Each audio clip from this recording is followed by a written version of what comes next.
So for today's video, I thought it would be fun to do like an old school Sephora haul video and just show you what I bought. I haven't shopped at Sephora in a while. I think the last time I placed like a big order was during the spring savings event, which was in the beginning of April, and it's like almost the beginning of August. So I guess 4 months ago. I might have purchased like one or two things, but I mean, it's no secret. I love shopping at the drugstore, and 2025 has been full of so many good drugstore launches. I feel like a lot of high-end brands have kind of taken a backseat in my mind. And honestly, there just haven't been a lot of super exciting high-end launches to me personally. So I needed to repurchase a couple of my go-to staples, like things that I used up fully. And while I was placing those orders, I think I did two separate orders, there were a few new products that actually caught my eye. To be honest, I was partaking in a little bit of retail therapy. July has been just such a crazy month. My kids have been sick like every other day. So we've been at home inside a lot. And then I was actually out of town a lot. So we were either packing or unpacking. And there was just so much going on that I feel like I was like, let me treat myself to a few things. And I'm happy with most of my purchases. I did try everything at least once, and I'll share my initial thoughts with you, but I'll come back and review everything once I use the products more thoroughly. Okay, this product was an immediate purchase for me. If I wasn't already placing an order, repurchasing some products I ran out of, I would have placed an order just for this product alone because I love the Henriksen Pout Preserve Peptide Lip Treatments. So the new one is in Peach Glaze. So I didn't think this was a limited edition launch because it doesn't say that on Sephora's website, but when you click on the picture of the swatches, it says limited edition on that picture. So I'm assuming it is limited edition. Otherwise, I don't know why they would put that.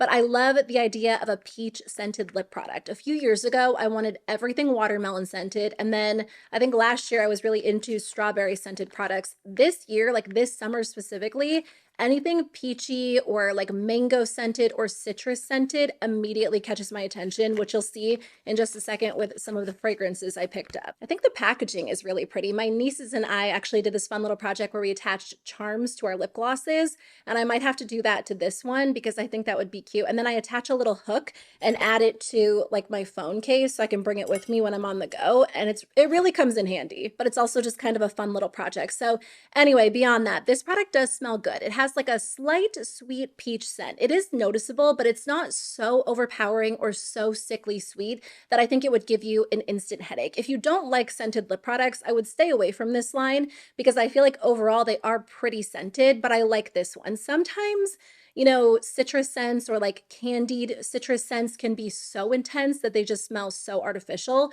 And this does smell more like a peach candy than an actual peach, but I like it. I will say it's very, very subtle on the lips. It pretty much looks clear on me. There's like a hint of a peachy pink tint, but it's not really that noticeable. I would say other than Citrus Sunshine, it's the most subtle option they have. I'll take my lip color off and show you what it looks like after I'm done filming. So if you're looking for like a peachy pink lip color that's really going to show up, this might be a little bit more subtle than you like, but I love the scent. I love the formula. So it's really nice to apply. I'll definitely be using this all summer long. I did buy a new lip gloss. I don't buy a lot of high-end lip glosses. My favorite formula of all time, like drugstore or high-end, is definitely the Lawless Forget the Filler Gloss. So if I am buying a gloss from Sephora, it's usually that specific formula, just in a new shade I don't already have. Don't get me wrong, like there are high-end glosses I like. Again, I just feel like the drugstore does such a good job. I don't typically feel very tempted to splurge on one. But Rare Beauty came out with a new line. I was kind of curious to try it out. I feel like I've been moving into like sparkly lip gloss territory. I would avoid them, and I don't really have very many in my collection because for such a long time I was like, I hate any sort of sparkly or glittery lip gloss. I don't even know which formula or which specific gloss changed my mind, but I do feel like there is a time and a place where I really want to wear a sparkly or glittery formula. So anyway, like I said, this is new from Rare Beauty. It's their Positive Light Luminizing Lip Gloss. They do come in 6 different shades. They're $20 each. I picked up Beam. So this is supposed to be a cushiony, non-sticky formula. It says that they have prismatic shimmer and then glass-like shine. And then of course they're supposed to hydrate the lips both initially but also over time. So this one's a really beautiful, again, just like warm, peachy coral shade. I don't know if I'm imagining it, but I do feel like it has a little bit of an orangey scent. It smells really good, very, very summery in my mind. It's pretty sheer overall, so you're not going to get really intense color payoff, at least with this shade. It does have a nice cushiony texture to it. It's not as thick as the Lawless formula. That formula probably would be considered sticky compared to this one. I would say it does have like that smooth kind of plush texture. I do think there is like a slight touch of grittiness within this formula. And I wasn't sure if I was imagining it. I mean, to be honest, like sometimes as I'm trying on makeup, I feel like I'm looking for, you know, negative things to kind of pull out. And that's just because of what I do. I review makeup on my channel. I really do try to find pros and cons to each product. And if I was just applying this, not really thinking much of it, I'd probably be like, that's beautiful. I love the way it looks. But I do feel like when I press my lips together, there's like a slight grittiness. Nothing too intense. Honestly, something I'd probably forget about after a few minutes. But I don't know. I do think that's part of the reason why some people don't like shimmery or glittery lip glosses, because you can feel them on the lips. And I think that's there with this one. So if you've tried it, let me know. I'll keep wearing it. And it could be that my lips were a little bit dry. Like I said, we've been out of town. My skin is always dry when I'm traveling. So we'll see. Just my initial first impressions. It's really beautiful. I love the way it smells. Super glittery, really comfortable. I did pick up a new blush. This just looked really beautiful. It's from the brand Ilia. I don't know the last time I purchased something from Ilia. Honestly, I think the only product I've even tried from the brand has been their mascara, and that was probably a few years ago at this point. I kind of want to try their skin tint. I hear people say they really like that. It's a brand that I just, for whatever reason, haven't gotten into yet, but it looked so beautiful, and I tried it today, and it is really pretty. This is their Soft Focus Blurring Blush. It retails for $36. There are 8 different shades. So I picked up the shade Glimpse. I was kind of going back and forth between like 2 or 3 shades. They have really beautiful colors, some great neutrals, some really pretty like vibrant colors. I decided to go with this one because number one, I thought I would wear it quite a bit. And then number two, it's a little bit different than most of the shades I own. I think it's maybe a little bit cooler, a little bit softer, because I tend to avoid this shade from other brands. Just in the back of my mind, I'm like, it won't show up well, it will look chalky. But because of the way this was described, I thought it would be perfect. So it's supposed to blur the pores, smooth texture, which those descriptions always suck me in when it comes to makeup in general, but especially cheek products. It's also supposed to be buildable, featherweight color that lasts for 12 hours. I am wearing a little bit of this on the cheeks today. I really didn't apply much, and whatever you're seeing on my cheeks is probably mainly due to my bronzer, but I added like a tiny touch of it on top. It is a very smooth formula. It goes on beautifully, and like I said, I was traveling, so my skin it breaks out. It looks a little bit dry. It's never its best right after I travel, and I do feel like this looks really flattering on my skin right now. I feel like it does have a nice glow to it, but it's not so glowy that it's going to look metallic or just too intense. My skin is pretty glowy right now because I do have a glowy moisturizer on, a glowy sunscreen, and it's also really hot today, so part of that glow is probably just my skin getting very oily. But I'm excited about this. Again, there hasn't really been like a new blush formula that I've been super excited about. Definitely not excited enough to purchase, but this is the one that jumped out at me, and I'm glad I picked it up. A few products I repurchased: the Tower 28 Make Waves Mascara, my favorite mascara of all time.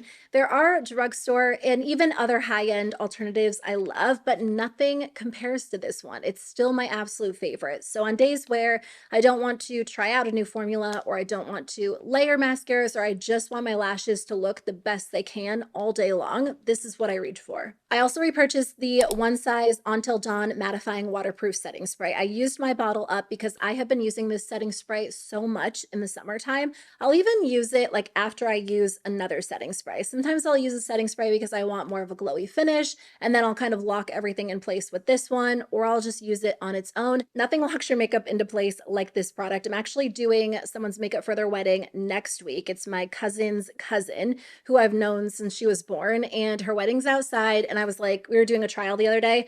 I was like, this product is so strong. So number one, hold your breath, but let me douse your face in this because your makeup will not move all day long. And I swear to you, it locks your makeup in place so well. But it's not just for special occasions. I mean, that's kind of how I was using it initially, but during the summertime, like, it's hot, it's humid. If I want my makeup to last and I apply it in the morning and I want it to look good until the end of the night, I'll use this product. A little bit of a boring purchase. Honestly, this was like a spur of the moment decision. If I had really thought it through and I wasn't like, let me treat myself, would I have really spent the money on this? Probably not, but I used it today, and it is a very easy to use formula. So I'm kind of glad I have it. So on my eyes, I have this product. It's the Makeup by Mario Master Mattes Longwear Cream Eyeshadow. I specifically picked up the shade Chestnut, and so that's like the brown shadow. And then other than that, I only have the Rare Beauty highlighter in the shade Exhilarate. Is that the one? No, Mesmerize, which is like the rosy bronze one, which I just recently shattered. Of course, I was so proud of myself because I had traveled with that product. I had kept it intact for months. Nothing happened to it. And then the other day I opened it up and it was broken. So very, very fragile formula. And part of me is like, do I really want to repurchase it? Because every time I buy one of those, it ends up shattering, but I just don't have anything quite like it. It's so, so good. So anyway, back to this shadow. I've been into a very quick, very easy eyeshadow look. Honestly, I mean, it's summer, so most of the time I just take bronzer and put it in the crease and then take highlighter all over the lid. But for whatever reason, in the moment, I really wanted to try this out. So they have 10 different shades. The shades remind me so much of the Master Mattes. I think it's the volume 2, like the cooler toned palette. So if you like those tones, there might be shades within this line that really jump out at you. It is supposed to be a weightless, easy to use cream formula. They say it delivers a soft, diffused matte finish. And then, of course, you can use your fingers or a brush. So today I just applied it to my lid, and then I took kind of like a concealer brush and just blended it up. Honestly, it blended out in 2 seconds. There was no effort needed. I mean, I guess I should say minimal effort. Like, it honestly blended so, so fast. I've used my fair share of cream eyeshadows. A lot of the ones I currently have, like Hard Candy, About Face, they're very rich, very intense. So I feel like you almost have to be a little bit careful not to over apply them. This one goes on looking like it's going to be pretty intense, and then it blends out to look soft, but not so soft that it ends up disappearing. It was like the perfect wash of color. I didn't even have to layer it. Obviously, you can layer it if you want more of an intense finish. For like a quick diffused finish, it looked perfect. I almost skipped the highlighter on the lid. I don't really ever do a fully matte look. I just don't really like the look of that on me, but I was tempted today because it looked so good. So I don't know. I'll have to try that out and see how it wears. This was like my very first initial impression of it today, right before I sat down to film. So I'm not sure if it's going to crease, if it's going to fade. I'll keep you posted, but I have to say, it really did feel like a truly effortless formula. I did pick up a new sunscreen. I'm currently making my way through quite a few that are open, but I did finish up 2 of them. So I was like, I can try a new formula. And this is from the brand Beauty of Joseon. They are available at Sephora now, which is exciting. I've heard amazing things about their product. I actually love their Dynasty cream so much. It's such a beautiful moisturizer. I love Korean beauty, especially skincare. I feel like I haven't gotten as into the makeup side of things. I've definitely tried some makeup products, and I think there are quite a few lip product formulas I've really enjoyed, but Korean beauty sunscreens are my go-to. Like, there's just nothing that really compares in my mind. And then beyond that, like skincare products, I have moisturizers I use fairly regularly, some cleansers, some serums. I tried this yesterday. It's beautiful. It's very lightweight, very glowy. It doesn't feel greasy, but it's definitely a little more intense in terms of glow than some of the other Korean formulas I've tried. I do want to mention that apparently this is not their original Day-Dew sunscreen formula. I never tried the original one. The FDA is very behind the times in a lot of areas, but definitely when it comes to approving certain filters that can be used in sunscreens here in the United States. So some Korean beauty brands have actually created alternative formulas that can be sold here in the US, Beauty of Joseon included. So if you like their original formula, I don't know how you would like this one. You can read through the reviews on Sephora's website because a lot of people do say this formula is different. I never tried the original, so I only have this one to go off of. And I will say it's very lightweight. There's no white cast on my skin, but I do have a lighter skin tone, so I can't say that that will be the case for everyone. It is like a very fluid serum-like texture, so it blends in very easily. It feels lightweight. It looks amazing under makeup. It doesn't sting my eyes. It doesn't burn. I do really like it. Right now, my favorite sunscreen, the one that I just used up, is the Dalba Waterfull Essence Sunscreen. They have a couple of options. I'll link the specific one that I love in the description box below. That one is very thin. It's glowy, but not, it doesn't feel as glowy as this one. So if you like something a little bit less intense, you might like the Dalba one better. If you like something intensely glowy, you might like this one. I really don't think it feels greasy or looks greasy. There's just something about most Korean formulas that give you that glow without the greasy texture a lot of, American formulas do. So please let me know if you have any other recommendations from the brand now that they're at Sephora. Their products are fairly affordable. I kind of want to try, I think they had like a rice milk toner. I'll probably pick that up. And like I said, I love their Dynasty cream. It is such a gorgeous formula, so I recommend that product. Okay, let's talk about a few fragrances I picked up. But like I said, I've been all about like the citrus scents lately. I think I said in a recent video when I was talking about the Day hair cream, which I love so, so much, that I need for them to take that scent and bottle it up and create a perfume. Actually, I think as I was filming the video, I checked their website to see if they had a perfume.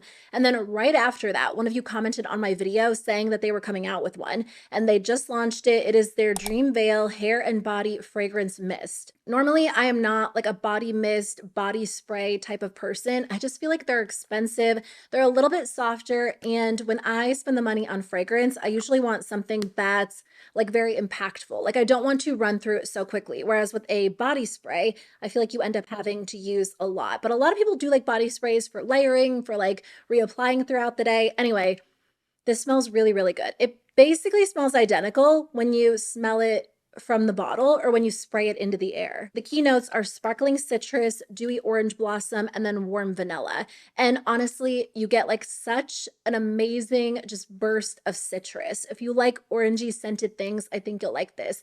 The issue is when I spray it on my skin, I definitely get more of the vanilla scent, which is fine, but it ends up being more vanilla-y than citrusy once I'm wearing it on my skin. When I spray it in my hair, I forgot I used the other one in my hair, so I'll talk about that one in just a second. When I spray it in my hair, it does smell like the hair cream. It's just not as intense. And when you use the hair cream, I mean, I guess people probably use it differently. When I use it, I'm using it to create like a slicked back bun. So I feel like I can smell it all day. And when I take my hair out, it smells so good. It really lingers, it really lasts. And this one doesn't have long lasting, like it doesn't last. After 2 hours, it pretty much fades away, which I feel like is the case for a lot of body sprays.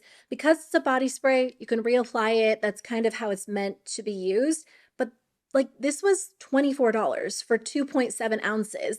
I guess maybe that's on par with some of the other brands at Sephora. I just feel like I'm going to run through this so fast if I spray it on as much as I want to. I hope they end up coming out with an actual perfume that lasts longer, that smells stronger, because I will be the first in line to pick it up. So in the meantime, I'll continue to use this, just really enjoy it, but I don't know that I would end up repurchasing it if I do end up flying through this pretty quickly. We'll see. And again, there is the fact that it's not as citrusy on me and like more vanilla heavy when I spray it and it dries down. I also picked up this product from Touchland. It is not their hand sanitizer, although I will admit I do have quite a few of those. I said so many times, like I will never spend the money on a Touchland hand sanitizer, but I do like them. They smell good. They're a little bit more gentle. My toddlers will use them without any fight. So I do have a couple of those, I will admit, even though they are very overpriced for hand sanitizer.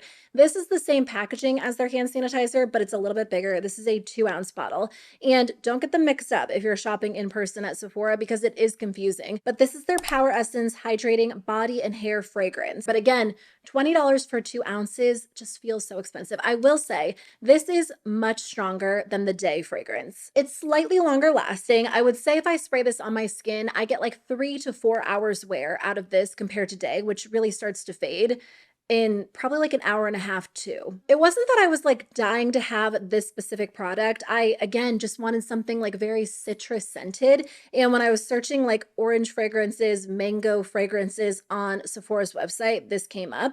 And I was like, I'll try it out. So this is their Mango Mojo scent. The description says vibrant, sweet, and delightfully bright, fresh mango juice and candied pineapple intertwine with delicate notes of honeysuckle and freesia. It smells really, really good. I sprayed this one in my hair today. Yeah, like this one is so heavily mango and pineapple scented. Like it's mainly mango. There's like that hint of pineapple. So it is very citrusy, a little bit sweet. There's like a hint of floral, but it's not so intense that it overpowers the citrus scent. When I spray it in my hair, I don't get the same effect. I feel like it doesn't linger. And I don't know, maybe it's just my hair personally. I feel like some people have hair that like holds on to scents really, really well. And my hair will hold on to like a shampoo, a conditioner, but if I spray anything in my hair, I feel like it just disappears after a few hours. So that might be like a me issue. I'll definitely continue to wear both of these. I think they both smell great.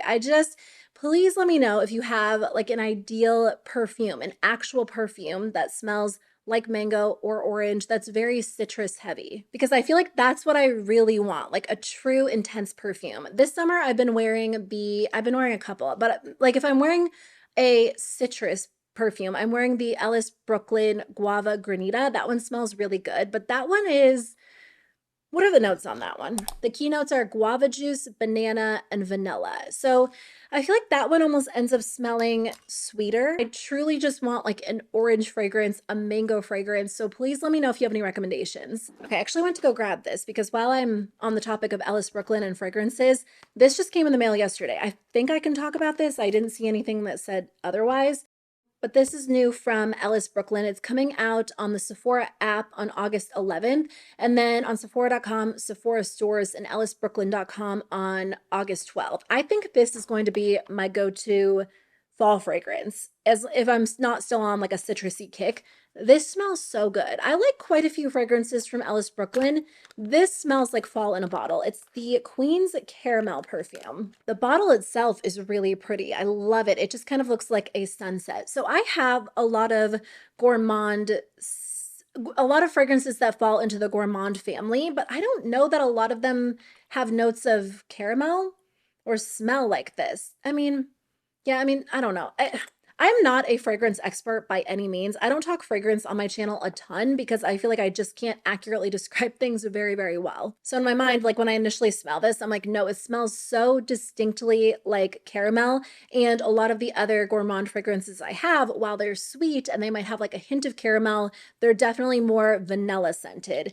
I don't know if I'm just kind of like over vanilla scented fragrances, but I feel like whenever I wear something that has vanilla as a note, that's like all I can smell. Whereas with this one, there's definitely like a vanilla hint, but it truly smells like actual caramel. So the top notes are caramel, maple sugar, wild honey, and pink salt. The mid notes are sheer jasmine, whipped coconut, vanilla orchid, and white chocolate. And then the dry down notes are vanilla bourbon, amber woods, tonka bean, and milky musks. It honestly smells so good. Like it truly smells like fall in a bottle. Like you're going to the apple orchard, you're going apple picking, you're having a caramel apple. It really does smell good. So if you like gourmand scented fragrances, but you want something that truly smells like caramel, this is the closest one that I personally have tried. Again, if you have any other recommendations, please let us know, because I do feel like even though I'm super into citrus right now, whenever fall rolls around, I kind of go back to fragrances like this. They did say in this thing that you could pair it with their Apple Love perfume, which I hadn't tried. They sent like a little travel size version of this. This smells good. I also really like apple scented fragrances. In fact, the last thing I purchased from Sephora is the Kayli Eden Juicy Apple Travel Spray. I used mine up completely, and at first I was like, maybe I'll purchase the full size, but I like the smaller versions because sometimes I get sick of a fragrance and then I don't end up using it again for a very long time. I don't think that will be the case with this one because I love it. The description of this one is so perfect. I was reading it online the other day when I was going to repurchase it. It says, playful, vibrant, and bursting with attitude, this delicious scent is a tempting, mouth-watering fusion of crisp, juicy red apples, sweet berries, and fresh floral notes woven together into a bouquet of unapologetic happiness. And that's how I feel. Like this one just makes me happy. It's like very fresh, it's crisp, it's a little bit sweet. I feel like those berry notes do make a little bit of a difference with that one. So it's not just like intensely apple. And then when I smelled this one today, where did it go? This one definitely had more of like a fresh, crisp scent to it. The Kayli one is slightly sweeter. Oh, interesting. So the keynotes for this one are red apple, sugarcane, and vanilla Madagascar. I mean, they're both apple scented fragrances. I would say if you want more of like a crisp version, to go with the Ellis Brooklyn one, but if you like the idea of like a little bit of a sweeter version, and not sweeter in like a candy-like way, but sweeter with like notes of berry, this one is nice. Anyway, I got off topic. Oh, I was saying they said you could layer their apple fragrance with their caramel fragrance, and it actually is the perfect combo. If you want to smell like a caramel apple, those two do layer really well together. I was spraying them earlier and I was like trying to decide which side I liked better. Just the new Queen's Caramel on its own or both of them layered together. And I love these layered together. I feel like combined, they are so good. And it kind of tones down like that very intense caramel. Oh my gosh, I need to wrap it up. It kind of tones down the intense caramel tones and adds like a fresh crispness to it that's really, really good. It, like, these two combined really does smell like fall in a bottle. Okay, so that's it for my Sephora haul. If you're still here, thanks for watching. It's been a little while since I've actually sat down and filmed a video, so I feel like I'm kind of out of it when it comes to my routine of filming. Also, if you could see my space in front of me, it's just stacked with like a ton of makeup from videos I filmed before I left and videos I have coming up. So honestly, I need to get back to it. I need to get organized. Hopefully I can sit down and my mind will be a little bit more clear next time. But thanks for watching. I really appreciate it. I will have some videos coming your way. Next week, I'm going to get back to a more routine schedule where I have 2, maybe 3 videos every single week. So let me know if there's anything you want to see. Otherwise, I'll see you very soon with a new one. Bye.